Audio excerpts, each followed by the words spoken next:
What's happening, good people? Here to record Macro Dirt Podcast number 16. What's happening, Brillo Head? What's up, Stinky Nuts? How are you? All right? Good. Yeah. Well, stocks are flying, commodities are backing off. What are you thinking? Yeah, I'm thinking. Commodities went up in a straight line for like a month, and we had to have a pullback. The China stimulus is also pulling back. China was down like 9%. Gold, oil, a lot of commodities across the board. This is the correction. Right? So nothing goes up in a straight line. Right? Nothing goes up in a straight line. You're going to get tested at some point. We are being tested. So the question is, do you add to it? Do you leave it alone? Do you stop yourself out? Do you take profits? The last two options are not options. You do not stop yourself out and you do not take profits. You either add to it or you just leave it alone. That's where I am with this trade right now. So I like that. That's good trading advice. That's a good way of thinking about it. You know, we've got this nat gas pullback from 3 to 270 or so. We've got LME copper banging its head on 10K, pulling back to 96.50 or so. Aluminum backs off from 2,700 to 2,500, and WTI pulls back from 77 to $72. What's interesting to me is that this whole thing took place while the dollar index rallied from 100 to yes, 103, right? yeah, Straight against the dollar, and yep, while rates spiked off the lows, so in tens we had yields go from 360 to 4%. yep, Dollar index rallies with that, commodities face plant, yep. right? So it's one of those things where you got to decide, like you said, whether you want to dig your heels in and beg for more risk, or if you want to just sit tight and try to live through this. My sense right now is I'm going to sit tight and try to live through this because I see some other opportunities out there in the markets. But you mentioned something in a conversation we just had recently about war inflation, JD. Tell me about that. We are going to get war. Okay. So Israel is going to attack Iran. 100%.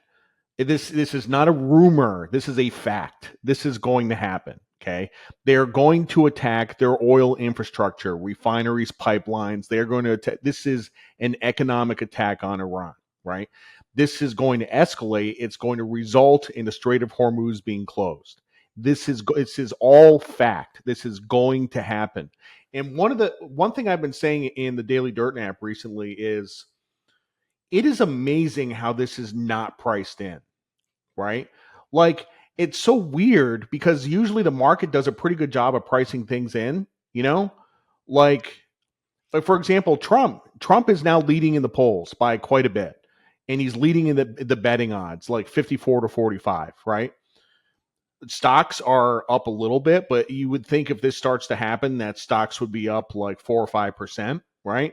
Yeah. So I don't know if markets are broken. Cliff Asness recently said that markets are less efficient than they were 20 years ago, right? This is out in the open. These things are happening. It is not priced in. It is not, nothing is priced in. Yeah, I couldn't agree more. I mean, you can't tell me that the Strait of Hormuz getting closed is priced into a market where WTI is $72. You know what I mean? Like the market is just not pricing in that dramatic of an event. And it's hasn't been pricing in risk premium for months slash years now. Well, I can't say it's years now because the last time it priced in risk premium was Russia's response to NATO's invasion of Ukraine. So, you know, it's gotten a little bit hairy as to where WTI shakes out on this, but I agree that it is not priced in at all. So you can maybe expect higher crude prices, but price action isn't really agreeing with us either. So that's really, really a difficult one to predict for me. I'll take you on your word about the Israel-Iran escalation, but if the market isn't valuing it enough, for example, yesterday refineries got hit harder, you know, than pretty much any other sectors in the stock market, right? And that doesn't price in any risk premium there. So, you know, it's hard to say. It's you can read the paper and think that that's coming, and you can look at the tape, and the tape still doesn't think so. I'm So reading tomorrow's paper. I'm I telling hope you, it's so. happening. I Yeah. know you are. I know you are. And that's what I appreciate. I appreciate. Let's look back for a second because we also have an interesting move in the bond market after payrolls last week. What happened after payrolls last week, JD? Take it away. Bond market crashed. Really, the front end had the biggest move. Twos were up 22 basis points, Yeah. almost a half a point in twos. And bonds, the curve flattened massively, but bonds were down a lot. I'm short the back end. I'm short. I'm short bonds. Mm-hmm. But yeah, I mean, we have had a big move off the lows and yields. Like you said, tens have gone from 3.6 to 4. Bonds have gone from 3.96 to 4.35. Like these are big moves. And what you're seeing is that sentiment is starting to shift. Like people are starting to, come on board the short bond trade. War, inflation, an election where you have two candidates that could blow out the deficit, one more than the other. Like this is, I don't know what to say. Like it's not priced in. Yeah, I So know it's it's exciting when you see something happening in markets and you kind of feel like you're way early and you're way ahead of the game. And some of the markets are still teed up like a beach ball. For me, bonds, Braden, you could throw that bond chart up there now. If you look at long bond futures, we've had a massive pullback into support. And that's probably why there's a little bit of this dynamic for them to hold here and maybe bounce. But yeah, it looks tricky. If they get below the last moving average, you can expect a new slide to the lows, and that's where you're really going to get paid on your short bond trade, you and Druck. So I have nothing. I have nothing on in bonds, but I am rooting for you guys. That's for sure. Stock market, however, I do see opportunity, right? You look at it like, we should be higher. And I look at it like, yeah, the stock market's doing what it should be doing, right? We're skimming along the highs here. The sector rotation is changing now, right? What we're seeing is sectors, the leadership on the year. We've got semiconductors, utilities, home builders, gold miners, and financials all up over 20% year to date now. That runaway sector in semis, a lot of other cyclical sectors are catching up now. And that's a great sign to me in the stock market. Software is a sector that's now breaking out yeah, after a 1 year consolidation, right? And that's interesting to me, like I wrote about, is that a lot of times you'll see sectors rally for a year and then consolidate for a year and then break out. And guess how long that next rally can take? They can rally for a year again. So that's kind of a bet that I'm willing to take on software, and it just fits with the idea of play the breakouts that the market is giving you, and you don't have to try to outsmart it all the time. Let's just play the software breakout to a new high. Let's play the utility pullback, if that's going to be the peak that we recently saw with the steep pullback with this rate turn, and try to be in those trades that the market's giving you. That's how I'm looking at the tape lately. How about you? First of all, I want to comment on gold miners. You said gold miners are Yep. perking up. You Yep. know what? Gold has been getting knocked around the last few sessions, and gold miners have actually held up pretty well. Yeah. Like it's pretty interesting. Like I actually got a comment. Oh, I was on the radio in Myrtle Beach yesterday. I go on the radio every 2 weeks on like the morning show, right? And I'm on for an hour, and people text in questions, and somebody texted in like, gold miners suck. Like they've sucked for years. Like, is now the time to buy gold miners? And I said, actually, in a sneaky way, they're up like 100% in a year. Like Yeah. people just don't realize it. They're actually one of the best performing sectors, and GDX is above 40, and I don't know, looks pretty good. Yeah. It's something that I would have to change my view on. I've always been, of the view in this leg of the precious metals rally to be in the metal, to be in gold, that the refiners are just going to lag. Like, why buy into all of the difficulties that refiners can have pulling gold out of the ground when you can just be long the gold? So if refiners are going to start to catch up, it looks like they've done a lot of work technically, which is important. They've gotten off the lows.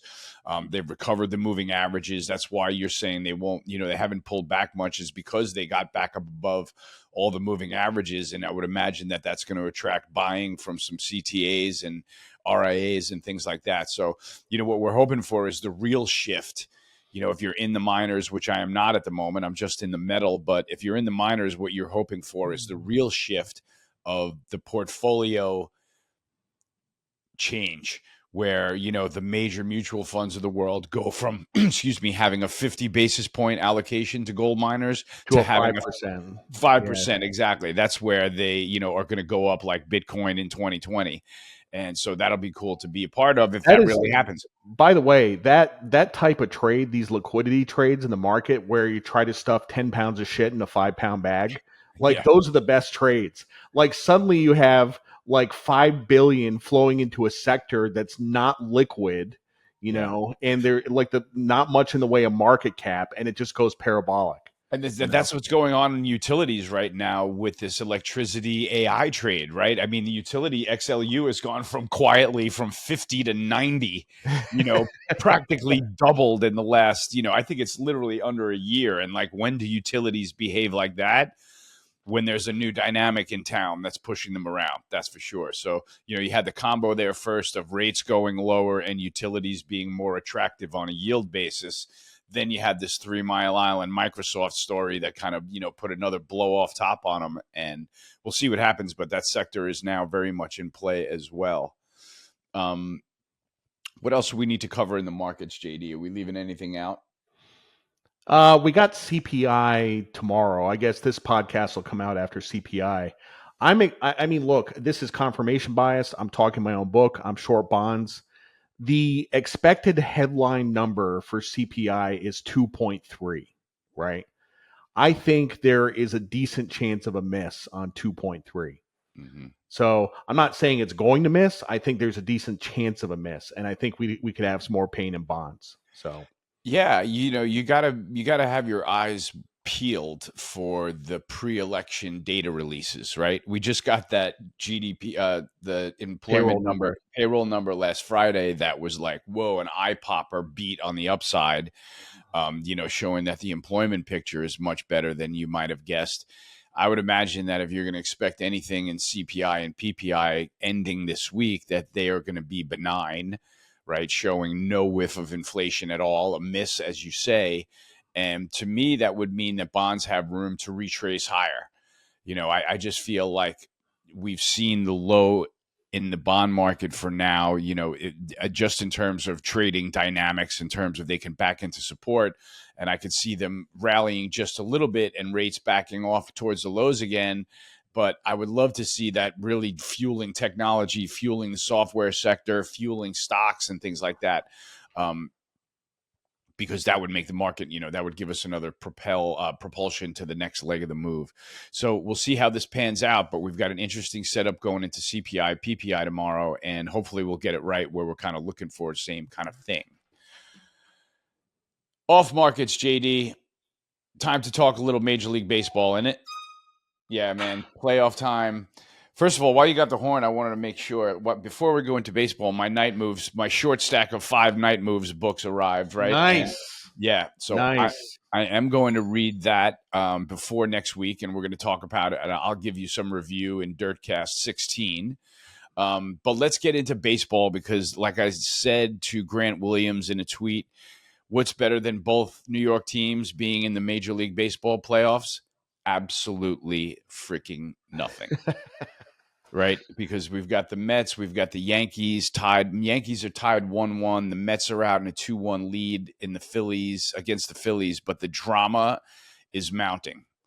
You know what I mean? How are you looking at the playoffs, JD? So I went to a Mets game in 2022. I had an internship at Bloomberg. This was for my MFA. Had an internship at Bloomberg. I was spending like 6 weeks in New York. And the Yankees were not in town, but I'm like, I'll go to a Mets game. I hadn't been to a Mets game in like 15 years. So I took the 7 train out to Queens, out to Flushing, and I had bad seats. I cheaped out. I paid like $77 for a seat, and I'm up in like the second deck out in the outfield. And it was hot. It was a hot day. It was like August. And dude, it was packed. It was packed. And the fans are incredible. They're going nuts. I don't remember that pitcher was when they played the trumpet when he came out, like they were doing that. Like it was an incredible. The last time I went to a game where you had that kind of energy, I went to see a Dodgers game in like 2014, back when they had Adrian Gonzalez, and Dodger Stadium has that kind of energy all the time. You go to Yankee Stadium and it's like quiet as a tomb. Like it's, I don't know if it's how they built the stadium. I don't know if it's like spoiled Yankee fans. I don't know what it is. But the other thing is, the Mets have this OMG thing. They have Grimace. Grimace is taking the 7 train. Everybody's like taking pictures with Grimace. They're having a great time. And the Yankees are pressing. They're pressing. Like it is, everybody expects them to win, and there's all this pressure on them to win. And then the offense disappears in the postseason, and they get bounced in the first round, like Yep. every year. Yep, absolutely. Absolutely. It's a very much a show pony team in a show pony stadium to me.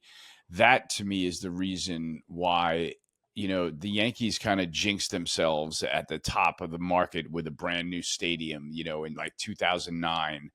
And since then, what's happened is, first of all, if you've been to the old stadium, you remember that the old stadium used to hang over the field, Yeah. right? And that created an atmosphere where, I mean, I've sat in seats where I could shout to Kevin Millar on the Red Sox at first base, and I know he hears me, right?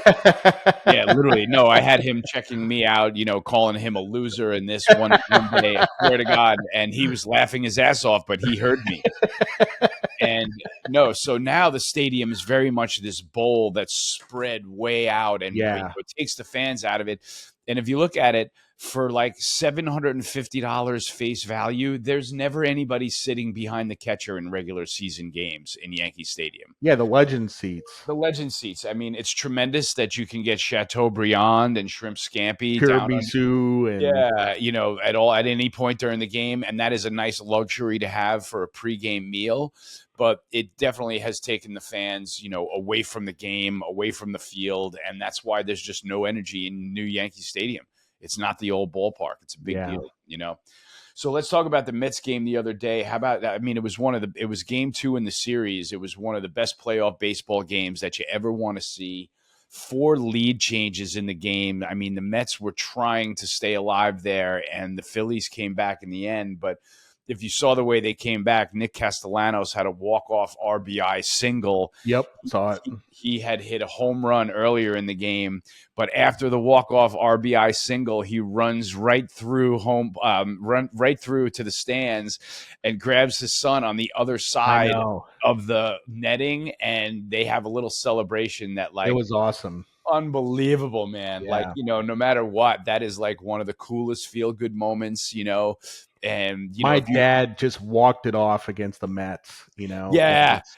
Yeah, like I can't even imagine, like I hold my dad up as a hero, and he was an over-the-counter trader for Dean Witter. You know what I mean? Like imagine your dad is a knockout all-star for the Phillies. So that's got to be something really cool, and it was great to see. And now it's a 2-1 series. The Mets in the lead. The dog is in the lead, so that's a lot of fun. And what could be better than today, right? We've got Indians, Tigers at 3, Phillies, Mets at 5, Yankees, KC at 7, and then the West Coast game at 9. Yeah. Right? It is bring the cooler inside the house and don't leave the site of the television for Major League Baseball playoffs. Dude, there are like 15 Major League players who get paid more than the entire Tigers payroll. Oh, yeah. Yeah. It's unbelievable. Tigers payroll is like 25 million or something like that. Yeah. Yeah. And you know what? I mean, that's the beauty. If that's not the beauty of the game right there, right? Like, I don't like the Yankees playing in Kauffman Stadium. That thing is totally. I mean, they got some crazy fans. Like that's going to be nuts, Yeah. Yeah. And they got to win. They got to win one in Kauffman Stadium at a minimum to take it back to Yankee Stadium. Like, yeah, I don't like this. No, they got it. No, they got to get through the Royals, man. This is going to be a dogfight without a doubt. I would have rather played the Orioles. Yeah, of course. We got the Orioles number over time. Yep. And the Yankees, Kansas City's, the rivalry just goes way back, like we said, to the 70s and 80s, and you never know what's going to happen now. So I just got my fingers crossed and my mouth shut, and I just kind of watch and enjoy the games and all the drama that's been taking place. But man, when you have both New York teams in it, back-to-back New York baseball playoff games. I mean, it's really, really good excuse to enjoy the best the sports has to offer. Nicole Shanahan is somebody that you mentioned to me, JD. Give me the scoop on her. So she was RFK's running mate, if you don't know. So she was RFK's vice presidential candidate. She's 39 years old. She is so cute. She is the cutest thing. I have a huge crush on her. Do you really? Yeah, I got a huge crush on her. I've been watching her for like the last few months, watching interviews with her and stuff. I'm just in love with her. So I'm like, all right, maybe I'm gonna Google her and see if she's single, right? Like I'm just kind of curious. Maybe I can like slide into her DMs or something. You know who you know who she's married to? Who? Sergey Brin. Oh, formerly married to. Formerly married to, I believe. No, now. They're currently They're married? currently married. Yes, she's married to Sergey Brin, one of the founders of Google, worth $90 billion. Oh man, I thought that they were done, but I guess I have that backwards. Yeah. Maybe I don't. I like her. I'm in love with her brain. I love the fact that she is, I watched her on Tucker Carlson with an interview, the interview with him, and she is sort of, somebody that made fun of herself for having Trump derangement syndrome, for kind of switching teams from the left to the right. And a lot of that is, I don't want to get too much into it because it's a very touchy subject, is because she had a child that she thinks was potentially vaccine injured. And in her political circles, it was just not okay to discuss that as a potential vaccine injury would happen to her child. And so it's, she's somebody that kind of is on the Make America Healthy Again team now, which is why she was running with Bobby Kennedy. Yep. So she's a really, really interesting character. I don't think she's as cute as you think she is, but I do. She looks like Bjork, man. She looks like Bjork, Yeah, like back in yeah. 1993. Soldier Bjork too, man. Yeah, we have different taste in women, clearly, but that's okay too. I like her. I love the fact that she can change her mind, right? Yeah. And she's not afraid to come out and talk to Tucker Carlson and say, "Yeah, I had Trump derangement syndrome. They were feeding me lies about the guy, and I figured out the truth, and it's okay for me to talk about the truth now, and I can look back at that." So Dude, I admire people that can do that. I just want to talk in general about the virtues of changing your mind, right? Mm, mm, Like you change your mind with the arrival of new information. As traders, we have to do this all the time. You know what yeah, I mean? yeah, Like dogmatic traders who stick to their view all the time don't last. yeah, Like, for example, oil, gold, stocks, whatever, let's say stocks, right? Like I'm a perma bull, right? The evidence changes. I change my mind. Now I'm a perma bear. The evidence changes. I change my mind. Now I'm a perma bull again. Like you have to be able to change your mind in this business. Like you cannot stick to these outdated beliefs. yeah. Because once you realize that that is something that is totally unacceptable, that's like a professional faux pas, right? To be dogmatic. I mean, there are guys out there on FinTwit that are still bearish, that have been bearish for 4,000 points, and they have Yeah. more followers than you and I because they Yep. present that doom and gloom case better than anybody. But they may have more followers, but to me, they have no credibility. You know what I mean? And you can't just sit here in any market and have the same view of it from, over and over as information changes, because markets always change, right? And And if you're if the thing about that is that as a market pundit, it's actually constructive to have the same view all the time. Let me give you an example. David Rosenberg, right? yeah, You remember when Rosenberg, like 6 or 7 years ago, went bullish on stocks? yeah, He lost a bunch of subscribers yeah, because he wasn't the bearish guy anymore. He lost business. yeah, His subscribers just wanted him to be the bearish guy. yeah. Yeah, it's got to be something that's in your DNA though, to be able to look at a market that's morphing and moving like that and always have the same view. I mean, it's definitely not in my DNA, which is why I turned out to be, like you, an open-minded market mercenary, if you will, right? Like we're about where the next trade is. We don't give a shit if it's long or short, the same security, right? It's like, what is going to pay us? And I think once you learn that that's the name of the game, is to be able to run up the scoreboard, in my opinion, then you can have a little bit less dogmatic views, right? And you could be a lot more open-minded, because you can't run up the scoreboard having the same opinion every day. Yeah. And so that's kind of that's kind of the lesson of my day trading portion of my trading, which is very active and aggressive, but I'm long short the same stock intraday. You know what I mean? Like I'm taking what the market's giving me and trying to make something out of that, not saying this is what I think, put the position on, wait for the market to agree with me. That's just no way to trade, if you ask me. Yep. Well, I think we brought it full circle there, JD. We covered the markets, we covered some off-topic stuff, and people have really, really enjoyed the fact that we've been keeping it brief, and we seem to be in a good back and forth. So if you're enjoying the Macro Dirt podcast, hit the like, hit the subscribe, and we have got an exciting product that's going to be coming out soon related to our newsletters, and we'll tell you about that hopefully next week. Yeah, and also we are very close to 2,000 subscribers. So hit the Yeah. subscribe button, like get us over 2,000. Yeah, I think we actually just went over Oh, 2,000 really? YouTube subscribers. Yeah, actually, Cool. like this morning, which is really, really cool. Yeah, Cool. we seem to get the most traction on Twitter in terms of number of views, but YouTube is definitely the location that I'm interested in growing. I mean, if it's Yeah. going to happen for the Macro Dirt podcast, as in we're bigger than Joe Rogan one day, which is a dream to have, but also kind of a joke. It's going to happen on YouTube. So go to YouTube, hit subscribe, hit like. Please leave us some comments, leave us some constructive or destructive criticism, whatever you like, because Destructive it's a free criticism. country. Yeah, and you're still while you have the First Amendment. By the way, yeah, while you still have the First Amendment, say what the hell you like about the podcast, man. Might be changing in about 3 weeks. Yeah. Oh my goodness. Yeah, YouTube is going to become an awkward place if we are in a censor based economy. But that's it for this week, podcast number 15. We'll see you next week. Hasta la vagina, good people. Hasta la vagina.